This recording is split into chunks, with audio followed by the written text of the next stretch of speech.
Bueno, gloria a Dios. Ya estamos al aire otra vez, yo creo. Gloria, bueno, ya leímos, hermanos, Pedro, segunda de Pedro, capítulo 3, del 1 al 13. Ahorita nada más leímos hasta el 12, que bueno, que no estaba grabando, que ya leímos, vamos a leer, ya la base es hasta el 13. Pero en fin, les decía, hace muchos años, miles de años, Dios le habló a Noé y le dijo: hazte un arca, porque voy a enviar un diluvio y voy a raer todo lo que creé, todo lo que hice, y mete una pareja de cada especie. Y esto es algo que a los evolucionistas no les gusta mucho oír, porque los evolucionistas piensan o quieren hacernos pensar que cómo iban a caber todos los animales, ¿verdad? Los leones, los chitas, los guepardos, los leopardos, todos en un barco ahí, los elefantes de tan... Bueno, la Biblia dice que metió 2 de cada especie, no 2 de cada raza. Obviamente eso reduciría muchísimo el número de animales, ¿verdad? Ok. Es una de las cosas, hermanos, que quizá en su momento el Señor nos explicará cómo estuvo el rollo ahí, ¿verdad? Pero el punto es, amados hermanos, que Noé, dice la palabra, que fue pregonero de justicia. Yo no sé si Noé, hermanos, estuvo predicando que iba a venir un diluvio. Yo no sé si él levantó su voz para decirle a la gente que se preparara, que venía el diluvio, que iban a ser destruidos si no subían al arca. No sé. Lo que sí sé es que Noé duró mucho tiempo construyendo el arca. Duró mucho tiempo construyendo el barco para que se salvaran él y su familia y los que con él quisieran entrar, pero nadie quiso entrar. En aquel tiempo, hermanos, no llovía. La Biblia dice que un rocío subía de la tierra y regaba la tierra y hacía fructificar la tierra porque no llovía. Y yo creo, hermanos, que ninguno de nosotros jamás ha visto un arrebatamiento.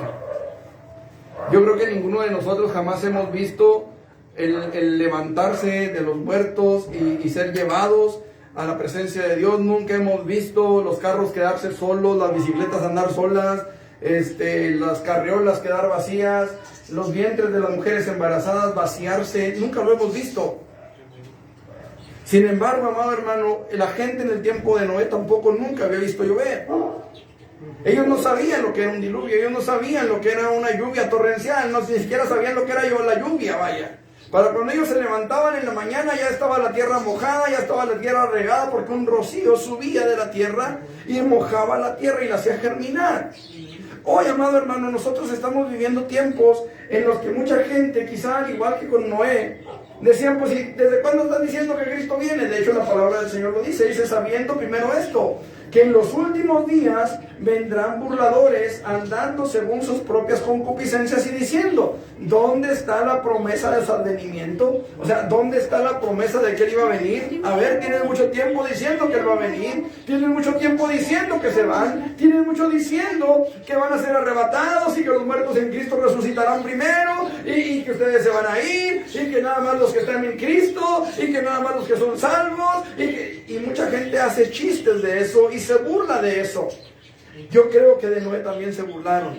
Yo creo que de Noé también se rieron. Yo creo que a Noé también le dijeron: tú estás loco, ¿qué estás haciendo un barco ahí en los montes, en las montañas? Yo también creo que Noé se rieron de él. Yo no sé de nosotros de cuántos se habrán reído, los chistes que habrán hecho.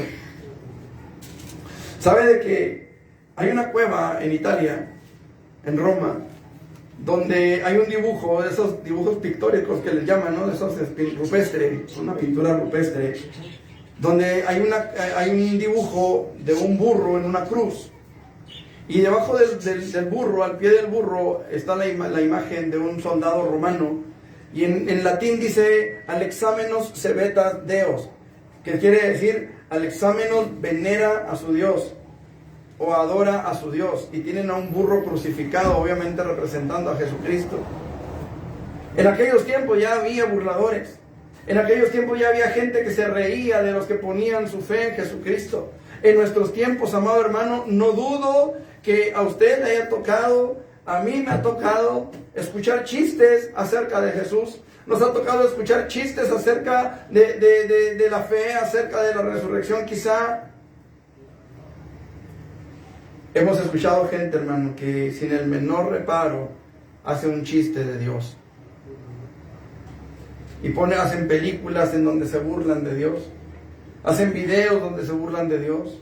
Vemos gente, hermanos, que va una persona a predicar a un parque, a predicarles palabras de vida eterna, a predicarles el perdón, la misericordia, la gracia de Dios. Y hemos visto cómo gente le arrebata las Biblias, se las rompe delante de él, la pisotean delante de él, porque no han entendido la realidad de que este mundo, hermanos amados, ya está bajo una condenación, de que esta tierra ya está bajo una condenación, y que todo aquel que rechaza a Jesucristo ya está bajo una condenación. La palabra del Señor dice que hay una maldición, la maldición del pecado, sobre todo aquel que rechaza el perdón de Jesucristo. Pero me llama la atención, hermanos, lo que el apóstol Pedro nos está diciendo. Porque el apóstol Pedro, hermanos, no está hablando al inconverso. El apóstol Pedro no está hablando al que no cree en Jesucristo. El apóstol Pedro, hermanos, está hablándole a la iglesia. Y dice, mirad cuál amor nos ha dado el Padre. Estoy en Juan. En Pedro, segunda de Pedro 3, dice, amados, esta es la segunda carta que os escribo. Y en las dos, es decir, en ambas, despierto con exhortación vuestro limpio entendimiento. Aquí la pregunta es, ¿será necesario que la iglesia despierte? ¿Será necesario que de verdad la iglesia despierte? ¿Por qué el apóstol tiene esa preocupación? Y nos dice, esta es la segunda vez que les escribo, y las dos veces que les he escrito, despierto su limpio entendimiento, trato de despertar su limpio entendimiento. Amados hermanos, vaya esta palabra a todo aquel que cree, vaya esta palabra a todo aquel que cree, a todo aquel que piensa que cree, que siente que cree. Vaya esta palabra para todos aquellos que en algún momento de nuestra vida espiritual hemos descuidado la misma.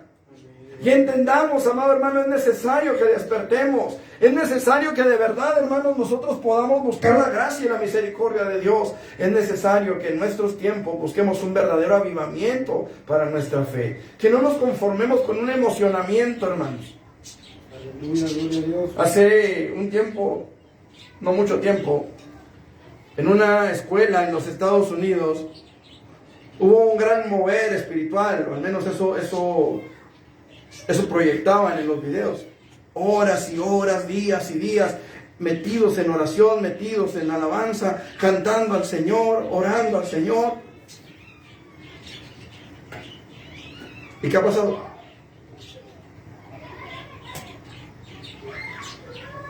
¿Dónde está la iglesia que seguía esos videos? ¿Qué ha pasado con los que vimos cómo aquellos jóvenes estaban ardiendo en el fuego espiritual? ¿Qué ha pasado con la iglesia? ¿Cuál es el fruto? A eso es a lo que me refiero. ¿Cuál es el fruto de todo esto? ¿Cómo está la iglesia en nuestros tiempos? ¿Cómo está la iglesia? Allí donde usted está, ¿cómo está la congregación donde usted se congrega? ¿Cómo estamos nosotros mismos en nuestro propio espíritu? Pedro, amados hermanos, ve en la iglesia un adormecimiento. Pedro ve en la iglesia, hermanos, está hablando para los tiempos finales.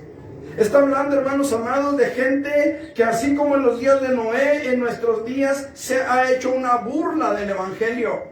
Ha hecho una burla de la palabra, ha hecho una burla de Dios.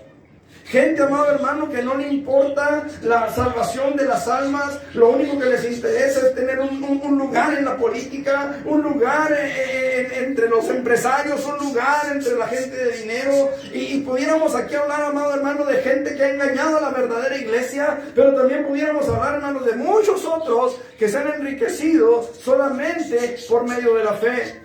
La idea, amado hermano, no es que yo venga aquí a decirle que no diezme, que no ofrende, que no haga por la obra de Dios. No, esa no es la idea. La idea es, amado hermano, que nosotros podamos entender el papel que nos ha tocado jugar a usted y a mí en estos últimos tiempos. Somos la iglesia de los últimos tiempos. Somos la iglesia, amado hermano, que el Señor ha de venir a recoger, y tal vez, como dijo el apóstol Pablo, algunos ni siquiera gustemos la muerte. La palabra del Señor nos dice allá en la carta a los Corintios, amado hermano, que que sonará la trompeta, en un abrir y cerrar de ojos seremos transformados y estaremos con el Señor para siempre. Dice la palabra en Tesalonicenses también que los muertos en Cristo resucitarán primero y luego nosotros, los que estemos vivos, seremos arrebatados junto con ellos en un abrir y cerrar de ojos.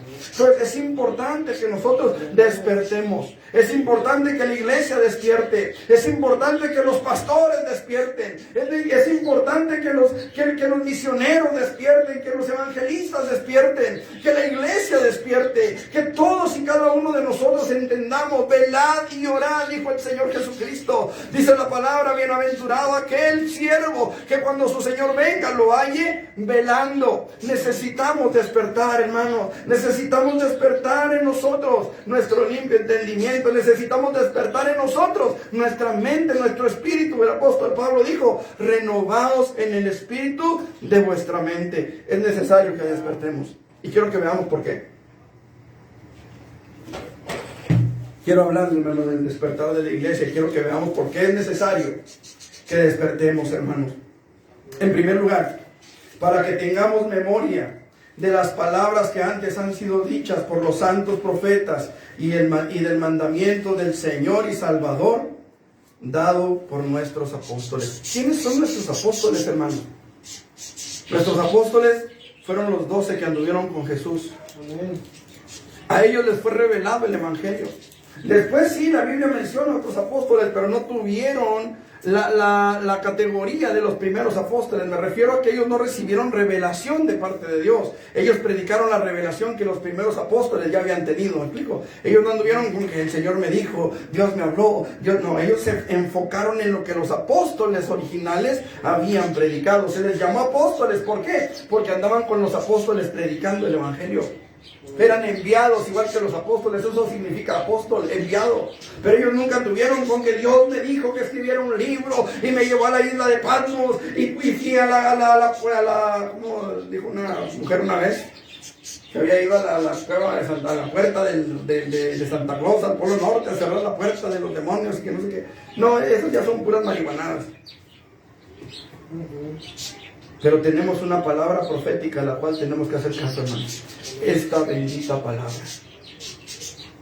Si lo que yo le predico no está en esta palabra, si lo que alguien más le predica no está en la palabra de Dios, entonces usted no tiene por qué sujetarse a esa palabra.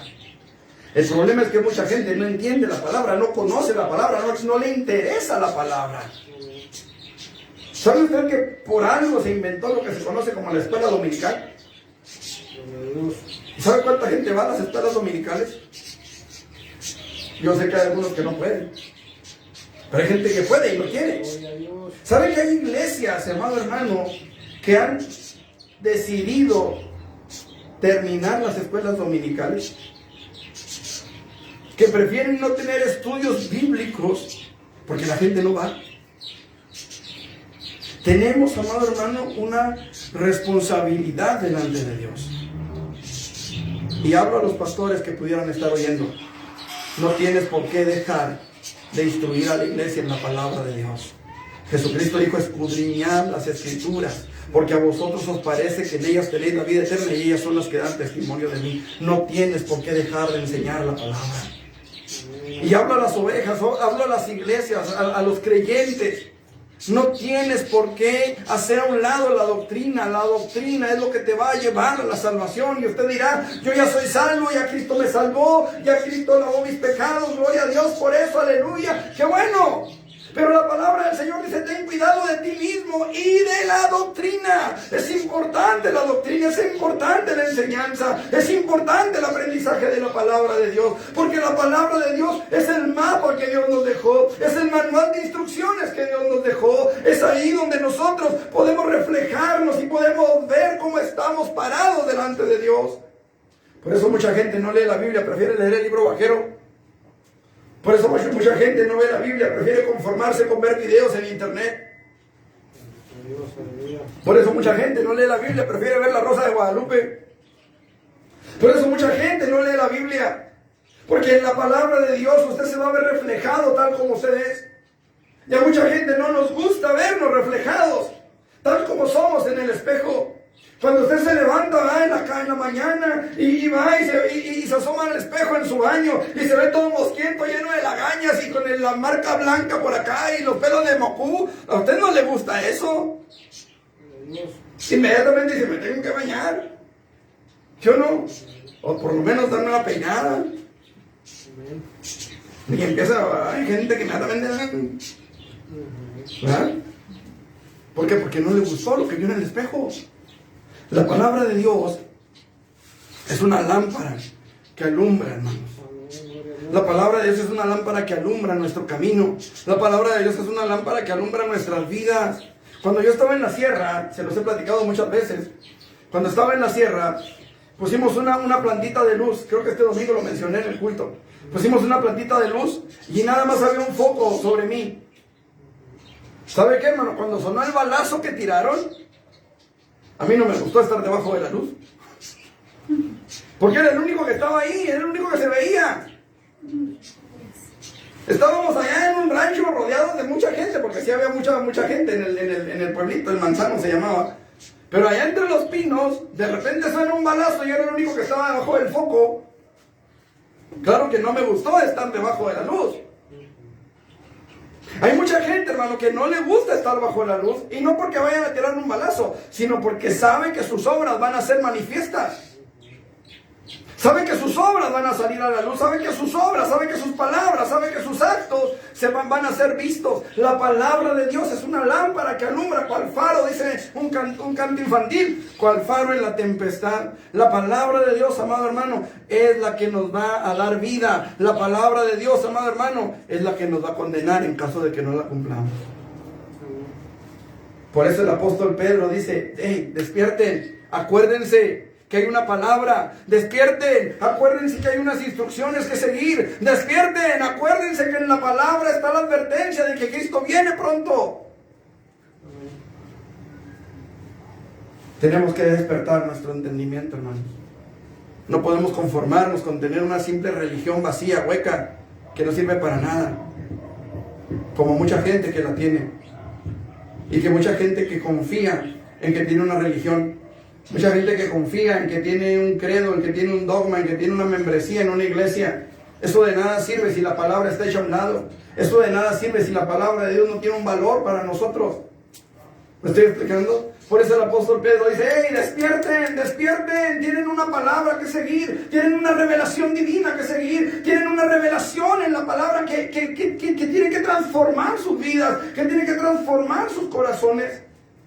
Jesucristo dijo, escudriñad las Escrituras, porque a ustedes les parece que en ellas tienen la vida eterna, y ellas son las que dan testimonio de mí, ellas son las que les van a hablar de mí, ellas son las que les van a decir lo que yo quiero de ustedes, ellas son las que les van a decir lo que yo espero de ustedes, y lo que ustedes pueden esperar de mí. Necesitamos la palabra, no podemos hacer a un lado la palabra, tenemos que despertar, tenemos que entender eso. Ya es tiempo de que la iglesia despierte. Ya es tiempo de que la iglesia deje de soñar con que me voy con él, mientras sigue viviendo una vida licenciosa. Ya es tiempo de que despertemos y nos demos cuenta de que la iglesia de nuestro tiempo necesita buscar más de la presencia de Dios. Necesita buscar más del Espíritu Santo. Necesitamos buscar más de su gracia, más de su misericordia, más de su fidelidad, más de Él en nuestras vidas. Gloria a Dios. Qué importante es esto. Y cuánto más aquellos que no han recibido a Jesús como Señor y Salvador. Dice el apóstol Pedro, porque si el justo con dificultad se salva, ¿en dónde aparecerán el impío y el pecador? Si el justo con dificultad se salva.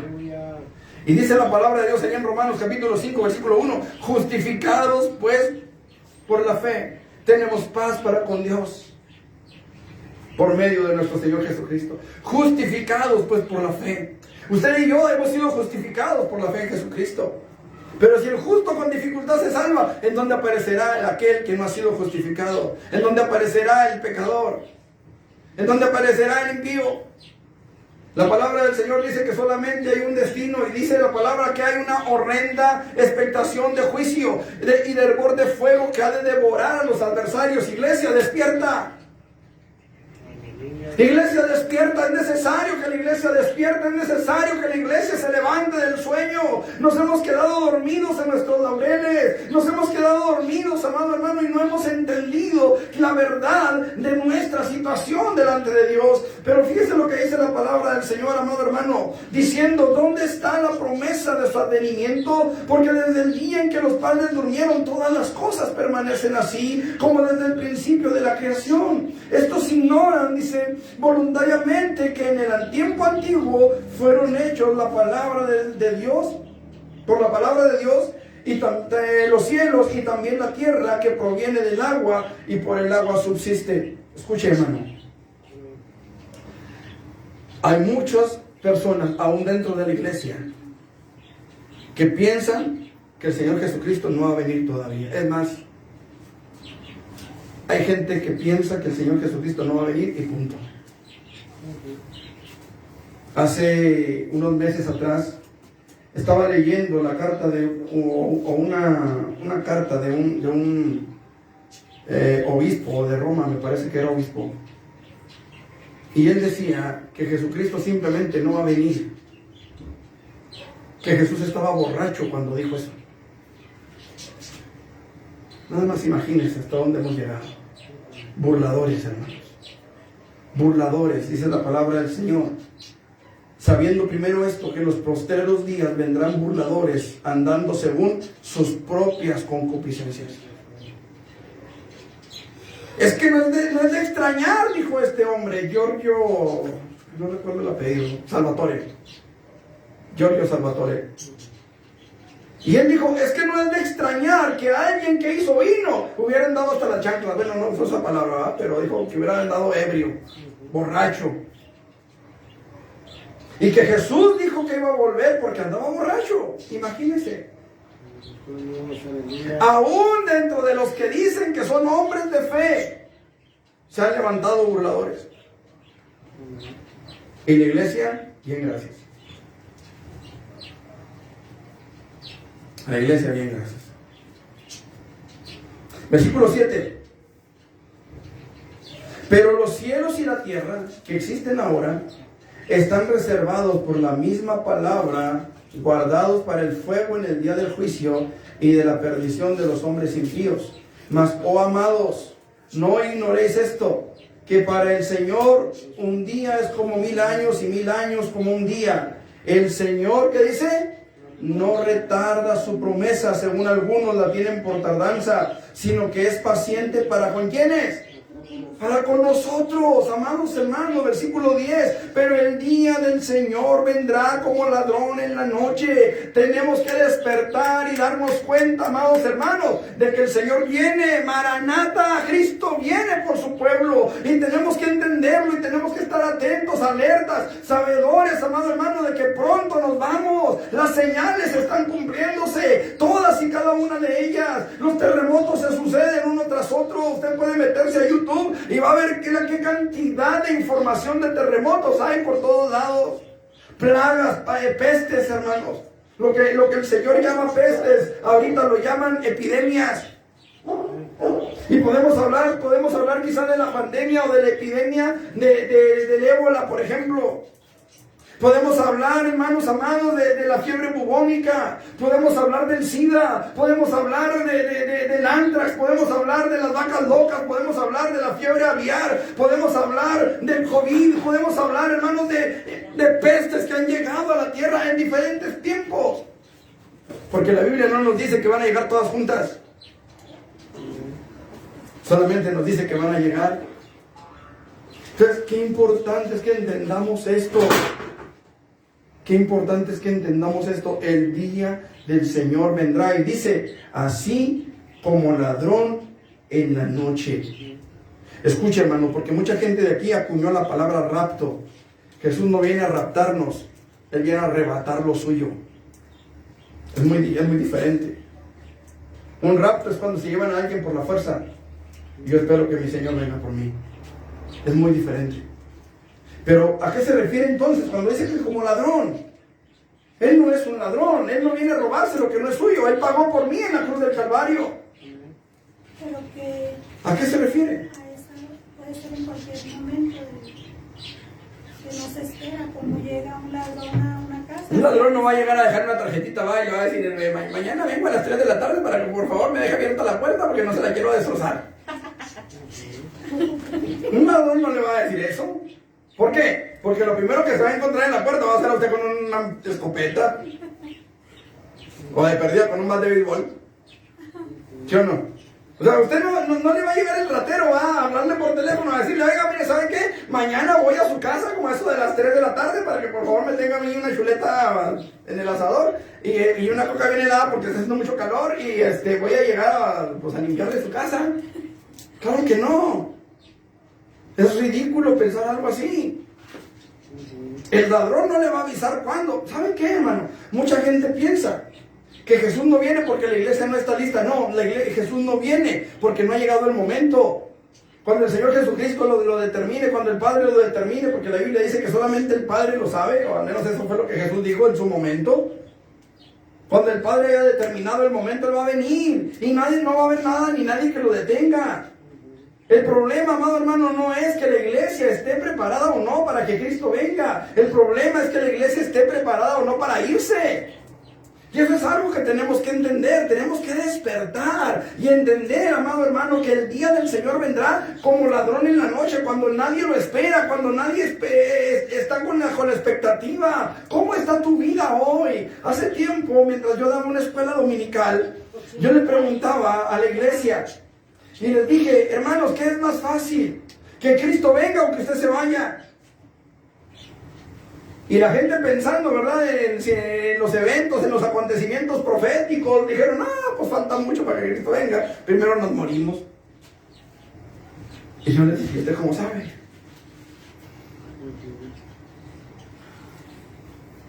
Alguien me dijo, no, Martín, pues es que, mira, todavía falta que pase esto, y que pase esto, y que pase esto, y que pase esto.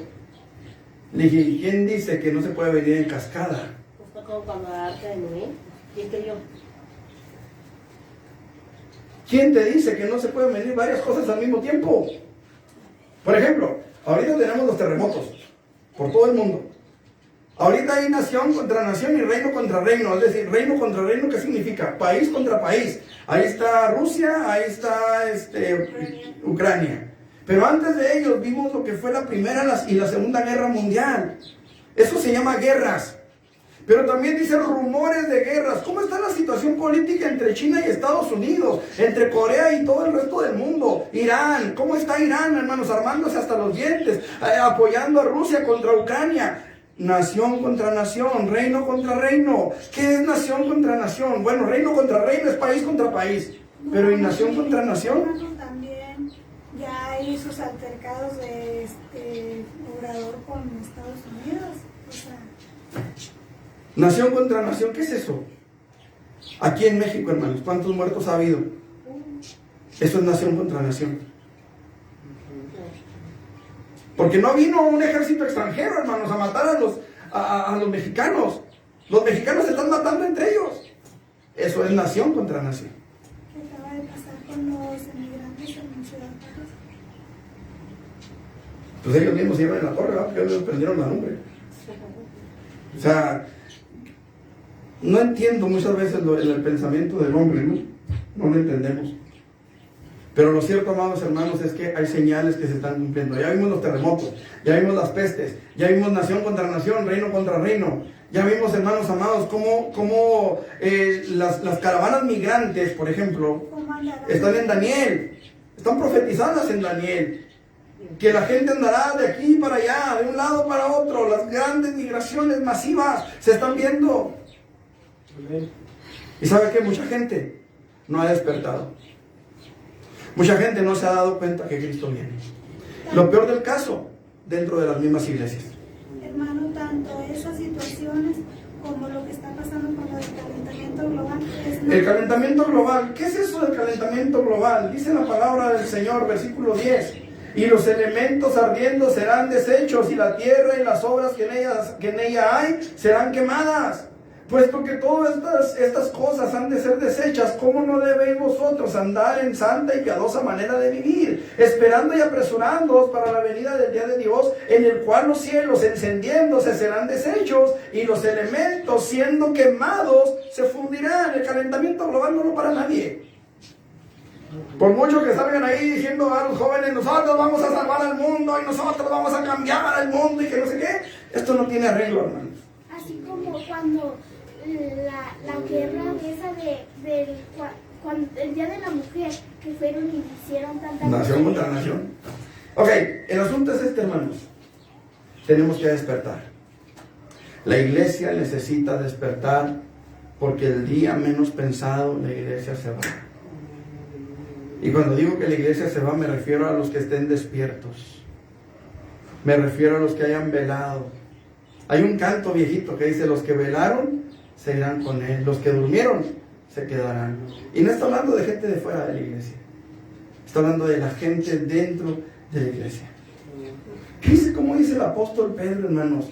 Dice la palabra del Señor: mas, oh amados, versículo 9, el Señor no retarda su promesa, según algunos la tienen por tardanza, sino que es paciente para con nosotros. ¿Para con quiénes? Para con usted y para conmigo. Él es paciente, está siendo paciente. Y dice: no queriendo que ninguno perezca, ninguno de nosotros. Esa palabrita nosotros, hermanos, fíjense que muy pocas veces nos la aplicamos a nosotros. Es que mira, Dios está siendo paciente contigo para que te arrepientas, para que vengas a sus pies, para que le rindas tu vida. No, amado hermano, Dios está siendo paciente para con nosotros. La palabra del Señor dice ahí en Apocalipsis, hermanos amados, capítulo 3, versículo 10: he aquí yo estoy a la puerta y llamo. Si alguno oye mi voz y abre la puerta, entraré a él y cenaré con él y él conmigo. Pero no está hablando al inconverso, es un mensaje a la iglesia en la Odisea. Es un mensaje a la iglesia. Es un mensaje al pueblo de Dios. Es un mensaje a todos aquellos que ostentamos el título de cristianos. Es un mensaje a todos aquellos que en algún momento le dijimos: Señor, yo te rindo mi vida, yo te rindo mi corazón. Yo quiero que tú seas el Señor de mi vida. Yo quiero que tú seas mi Salvador. A ellos, a ustedes, a mí. Es ese mensaje. Tenemos que despertar.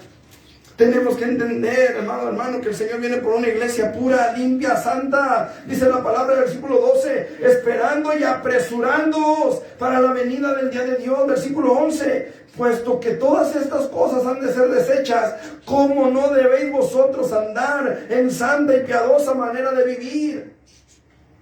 Si ya entendimos, si ya sabemos que el Señor viene en un día en el que no esperamos, en un día en el que no sabemos cuándo, en un día, en un momento, en un tiempo en el que no nos damos cuenta todavía, ¿cómo no debemos buscar la santidad? ¿Cómo no debemos buscar la limpieza en nuestras almas, en nuestras vidas? Si ya lo entendimos, si ya sabemos, si ya no estamos en tinieblas, si ya no estamos adorando quizá a un mono que no se mueve, ya estamos en los pies del Señor, ya alabamos al Señor, ya conocemos la palabra. Entonces tenemos que despertar, entonces tenemos que movernos, entonces tenemos que reaccionar y entender que el Señor viene pronto. Por eso necesitamos despertar. Por eso la iglesia necesita despertar, para darse cuenta, amados hermanos, que el Señor viene por nosotros. Qué importante es esto. Es importante, hermanos, que la iglesia despierte. ¿Sabe por qué, hermano?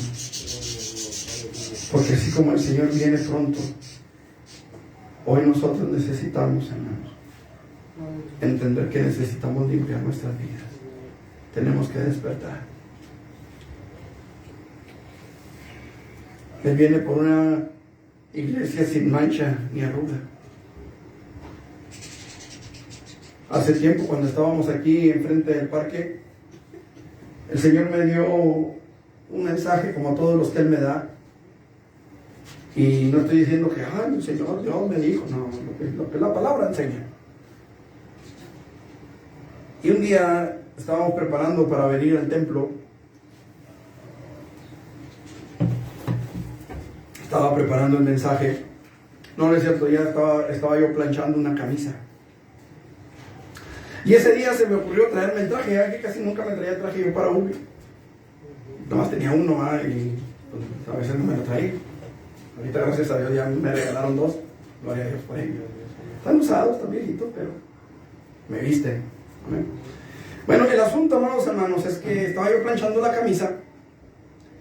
Y cuando estaba planchando la camisa, en la parte de atrás, de repente la plancha como que se jaló el cable, jaló la orilla de la camisa y se hizo un pliegue, se hizo un doblez en la camisa. Y ya me estaba dando flojeritis ahí, ¿verdad? Planchando la camisa. Y dije, no, así me la pongo, ¿cómo voy a poner el saco? La camisa queda el doblez atrás, ¿verdad? No se va a ver. Y pues ya como quiera, ¿verdad? El saco tapa la arruga. Y el Señor me dijo, no, Señor, la plancha bien. No digo que oí su voz, porque no fue así, pero un pensamiento vino, hermanos, como un rayo de luz a mi mente y me dijo, plancha la camisa. Y la planché. Y cuando me iba a poner la camisa, el Señor me dijo, yo vengo por una iglesia sin mancha ni arruga. Y es que cuando se nos mancha la ropa, regularmente, casi siempre, es enfrente. Casi siempre. Es raro que nos recargamos por ahí en algún lugar, ¿verdad? Y traemos la mancha acá atrás. El café, el chile colorado. Todo, casi siempre te anda cambiando. Y casi siempre es enfrente. Es raro que se nos mancha atrás. Pero, ¿quién iba a ver la arruga? ¿Quién iba a saber que llevaba la camisa con un pliegue? ¿Quién lo iba a ver? Usted y el Señor. ¿Sabe qué, hermano? A veces nosotros nos cuidamos el frente, ¿verdad? Nos cuidamos la máscara.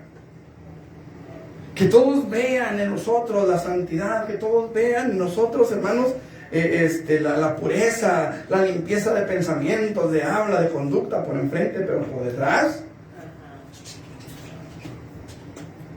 Estamos bien manchados. ¿Se acuerdan en la armadura de Dios en Efesios? Déjenme llevar los Efesios tantito. Ahorita nos regresamos allá, Pedro, no se me pierda, por favor. Capítulo 6.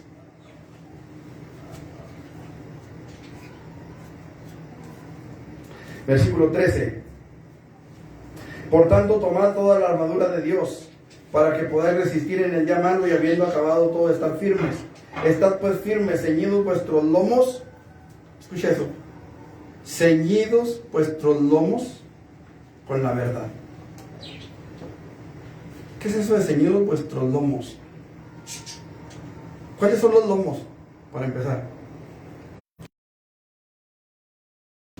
la armadura de Dios, hermano, nos cubre completamente. La coraza de justicia va enfrente. Es la que protege nuestro pecho, es la que protege nuestro corazón, nuestros sentimientos, nuestras emociones, que nuestro corazón no peque, que los dardos del enemigo no penetren al corazón, para que no haya nada en la parte de atrás, en lo que no se ve, en lo que va escondido, que pueda ser reprochable. Cíñete con la verdad. Esa arruga iba a quedar a mis espaldas, nadie la iba a ver, pero Dios me dijo, no trates de esconder tus arrugas, plánchalas. Plancha tus arrugas. Y no me refiero a las arrugas de acá, no, me refiero a tu vestidura. Despierta, porque Dios viene por una iglesia pura, porque Dios viene por una iglesia sin mancha. Despertemos, hermanos.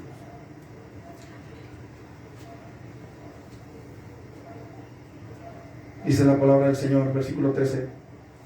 Pero nosotros esperamos, según sus promesas, cielos nuevos y tierra nueva, en los cuales moras la justicia. Nosotros esperamos. Yo le pregunto a usted que está en internet, a usted que me está escuchando a través de estas bocinas, ¿usted qué espera para la eternidad? Si usted se tuviera que presentar hoy delante de Dios, si usted fuera arrebatado a la eternidad hoy, Y no me refiero al arrebatamiento de la iglesia, me refiero a que a lo mejor usted va a cruzar delante de Dios. Yo le pregunto, ¿sería usted inocente o culpable delante de Dios? A lo mejor usted no lo sabría en este momento, pero yo le pregunto, ¿ha dicho usted algunas mentiras alguna vez? Entonces, ¿eso en qué lo convierte? ¿Eh? En un mentiroso. Y la Biblia dice, allá en Apocalipsis, si quiere ir usted conmigo, ahí estamos a la vuelta de la esquina.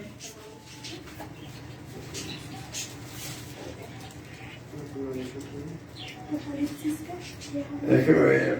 21:8.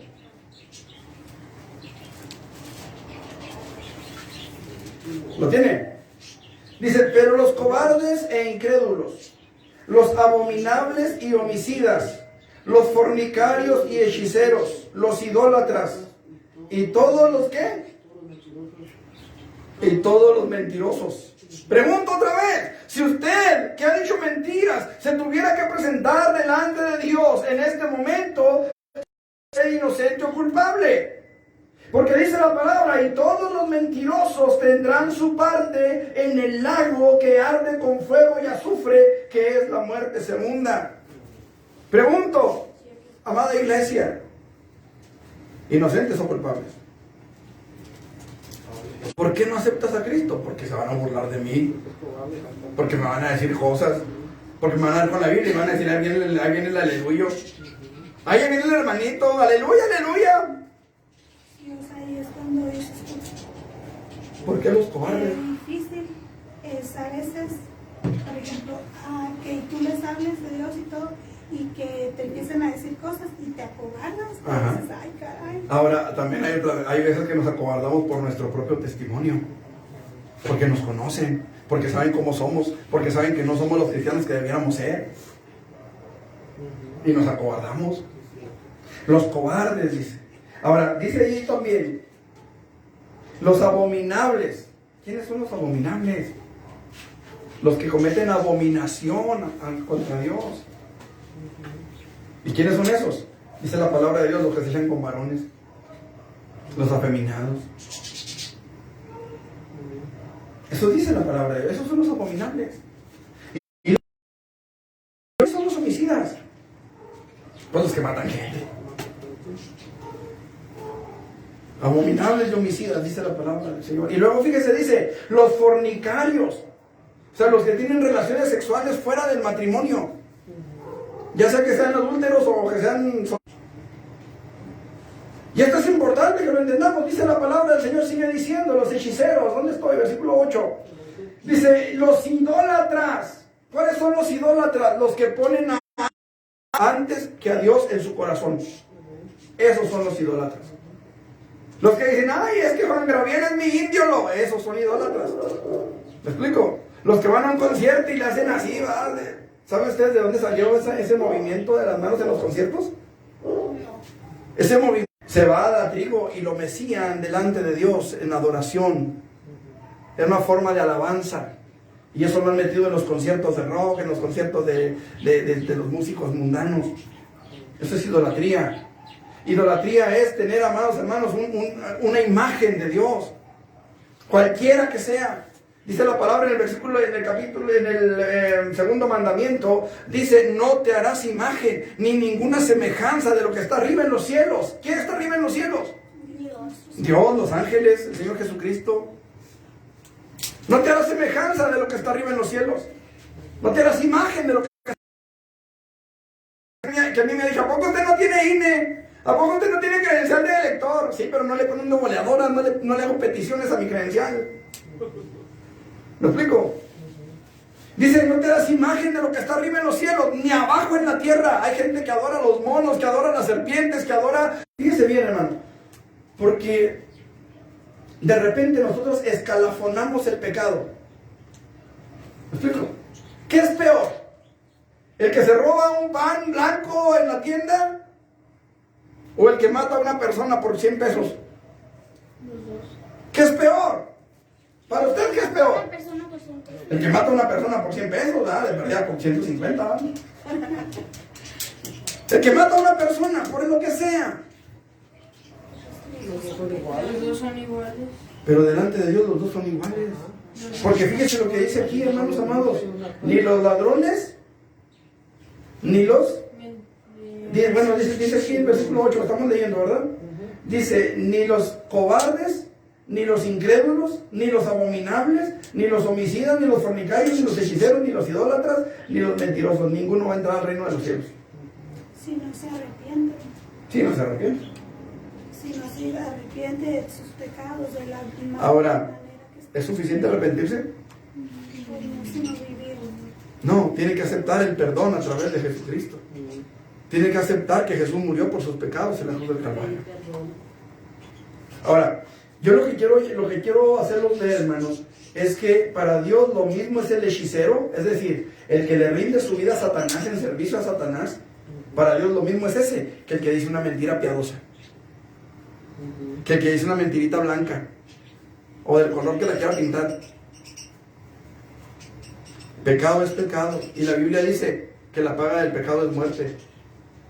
Allá en Ezequiel, creo que es el capítulo 18, dice, mía son todas las almas de los hombres, dice el Señor, y dice, tanto el alma del Padre como el alma del Hijo es mía son, dice Él, y el alma que pecare, esa morirá, no dará cuenta el Padre por los hijos, ni los hijos por los padres. El alma que peque, esa tiene que morir. Le vuelvo a preguntar, si usted tuviera que presentarse delante de Dios hoy, ¿sería usted inocente o culpable?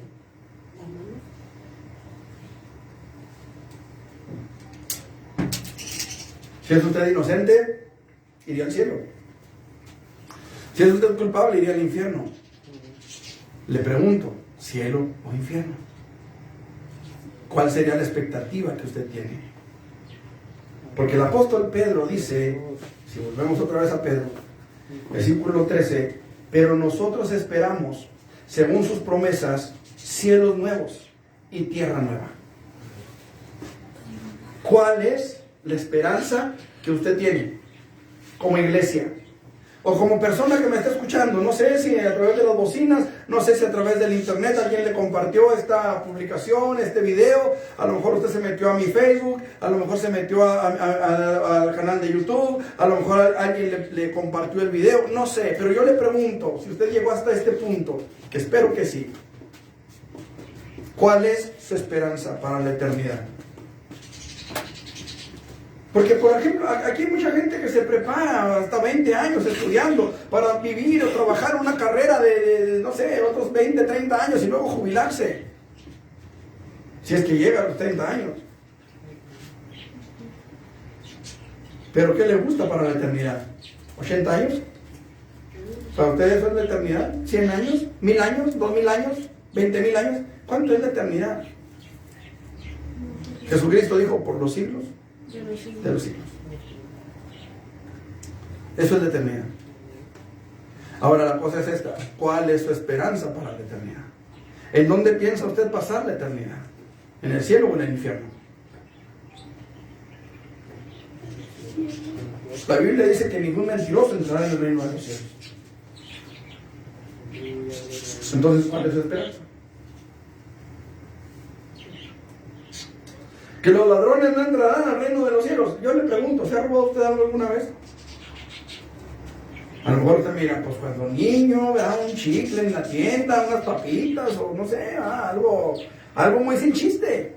Un carrito que me encontré tirado en la banqueta del vecino, lo agarré y me lo llevé, y el vecino ni cuenta se dio algo. ¿Sabe usted que el pecado no está en la cantidad, sino en el acto? O sea, si yo le sacara a usted de su bolsa, no sé, a usted, que no sé su nombre, perdóneme. Estela. Si yo le metiera la mano al pantalón de Estela y le quitara ahí 10 pesos, y Estela me pesca sacándole el dinero, ¿cómo me diría? Ratero, ladrón. Lo encerrarían en la casa. Me diría de todo, ¿ah? Ok. Y si en lugar de ser una de 10 le sacaron una de 500, pues me iría peor a lo mejor, ¿verdad? Pero el asunto es que sería lo mismo. O sea, el asunto no es la cantidad, El asunto es la situación en la que estoy incurriendo. ¿Me explico? Ahora, supongamos que un ladrón entra a la casa, no sé, de aquí de enfrente, que Dios no lo lleva, y hace atrocidades con la señora de la casa o con la niña de la casa. Y pasan unos 20 años y lo agarran después de 20 años. Y es presentado delante de un juez. Y él le dice al juez: señor juez, pues sabe de que sí hice eso, sí hice atrocidades con la mujer, con la niña, hice de todo, hice lo peor con ellas. Pero hace 20 años. Ya no valió nada. Ya, eso ya pasó. ¿Qué le va a decir el juez? Ah, bueno, pues sí, hace 20 años, pues ya vete. ¿Eso le va a decir el juez? A lo mejor un juez mexicano chanza, ¿verdad? Un billetito de por medio. Pero ¿sabe qué, hermano? El día que se presente delante de Dios, dice la palabra que para Dios un día son como 1000 años y 1000 años como un día. A Dios no le vamos a poder decir: sí, Dios, pero eso fue cuando yo era niño, cuando no. Pues sí, ya pasó, pero todavía tienes esa deuda de pecado y tienes que pagar por tu pecado. ¿Me explico? O sea, a Dios no le vamos a poder decir: no, Dios, pues es que sí, ya supéralo. No, hermanos, la justicia de Dios es inviolable. Se purifica a sí mismo, así como Él es puro. Yo sé que ninguno de nosotros nos podemos purificar por nosotros mismos. Yo sé que ninguno de nosotros podemos limpiarnos a nosotros mismos. Pero sí podemos venir ahí y decirle al Señor: Señor, aquí estoy. Yo soy parte de tu iglesia. Yo quiero ir contigo en la eternidad. Yo no quiero perderme. Yo no quiero, después de mis 20, 30, 40, 50 años en una iglesia, irme al infierno. Yo no quiero eso. ¿Qué le parece, hermanos, si nos ponemos de pie y le decimos al Señor: Señor, ayúdanos a llegar a la meta, despiértanos, despierta tu iglesia, despierta a aquellos, Señor, que en algún momento estuvieron fervorosos, ardiendo en el fuego de tu Espíritu Santo y han dejado que ese fuego se apague. Perdónanos, Dios, perdónanos si hemos incurrido en faltas delante de ti. Perdónanos, Dios, si nuestra situación, si nuestra vida, Señor, no es lo que debería ser como cristianos. Hoy venimos delante de tu presencia, Padre, a rogarte que tú perdones toda falta de nosotros, que nos limpies, Señor, por la sangre de tu Hijo derramada en la cruz del Calvario. Perdónanos, Dios, límpianos, santifica nuestro corazón, lávanos más y más de nuestra maldad, permite que tu nombre sea glorificado en nuestras vidas y que podamos ver tu gloria, Señor, en el nombre de Jesucristo.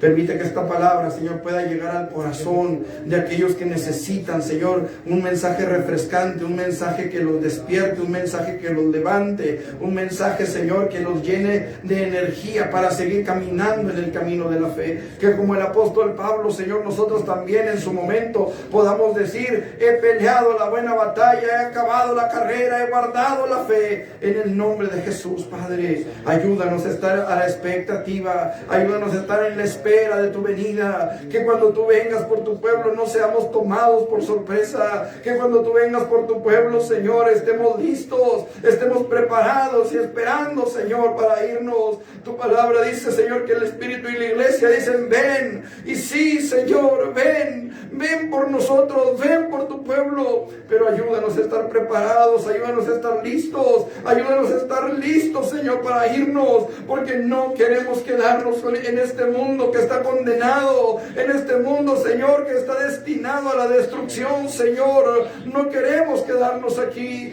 queremos estar en tu presencia. Queremos subir a las bodas del Cordero, queremos subir a la coronación del Hijo de Dios como Rey soberano sobre todas las naciones. Queremos que tu nombre sea glorificado, Señor. Queremos volver contigo en el milenio. Queremos volver, Señor, a tu lado. Cristo, despierta a tu iglesia. No queremos un emocionamiento, queremos un avivamiento real, Señor. Queremos que tu Espíritu Santo llene nuestras vidas. Toca los corazones de aquellos que todavía no te conocen, todavía se resisten a recibir tu perdón. Toca los corazones de aquellos que todavía se resisten a entregar su vida delante de ti. En el nombre de Jesucristo, Señor, glorifícate en sus vidas. En el nombre de Jesús. Amén, Señor. Amén, Padre. Aleluya. De la reunión viene un predicador de fuera. Es a las 5 de la tarde. Los invitamos también el día de mañana, hermanos varones, bien machos, que les den permiso de ir a limpiar el mezanín, hermanos. Necesitamos limpiar ahí donde vamos a tener el comedor para acomodar mesas, sillas para el convivio, y de hacer un espacio por ahí para los discos, porque se van a llevar 2 discos para hacer la discada. Entonces les invitamos para que no falten mañana, con el favor de Dios, a las 5 de la tarde, ahí para tener esta actividad de limpieza en el mezanín. El domingo, hermanos, a las 11 de la mañana y a las 12 del día, nuestra escuela dominical y culto. Y el próximo miércoles aquí nos vemos nuevamente, con el favor de Dios, para seguir meditando en la